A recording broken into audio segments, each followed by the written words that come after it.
This is Dr. Ernst von Schwarz. Let's talk about age and aging. Please be reminded that 200 years ago, the average life expectancy was 29 years.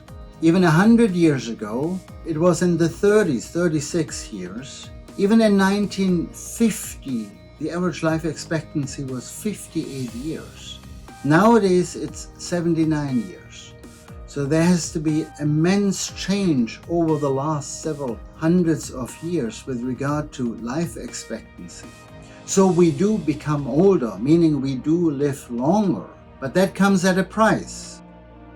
Aging is not a bad thing, don't misunderstand me. Aging is nature, part of our biology, of our natural development, and that's nothing bad, of course. We should embrace developing, changing, aging, becoming wiser. But with advanced age, keep in mind, there's degenerative diseases of all our organs. And with advanced age, there comes illness, there comes immobility, there comes frailty, there comes the inability to take care for oneself. So we are not fighting aging, we are fighting age-related degeneration. And the longer we live, the more of those age-related diseases we do develop over time. That's bad. We have to recognize nowadays that advanced age is a disease. It leads to a disease and to a disease of our entire body, the entire system.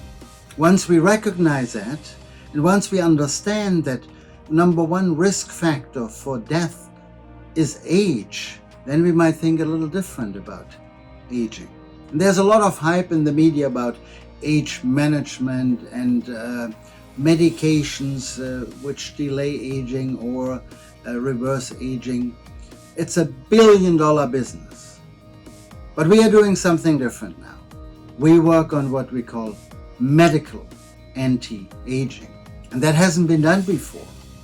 We have excellent basic researchers at Harvard, UCLA, at different places all over the world who have done immense important work in cell cultures and animal studies to show that certain mechanisms and certain techniques might be able to prolong life and prolong health span.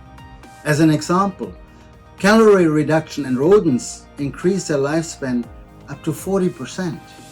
That's important to know, of course. And there are so many other things we can do nowadays, but we are lacking the translation from the basic research laboratory to the clinical application in us, in human patients. And that is what we are doing now with medical anti-aging. That means we use purely scientifically proven concepts to delay the processes of aging, to hopefully prevent the development of certain diseases, and even nowadays reverse signs of aging. Whether it's in the skin, whether it's in the joints, in the heart, in our blood vessels, in our brain. There is a lot we can do.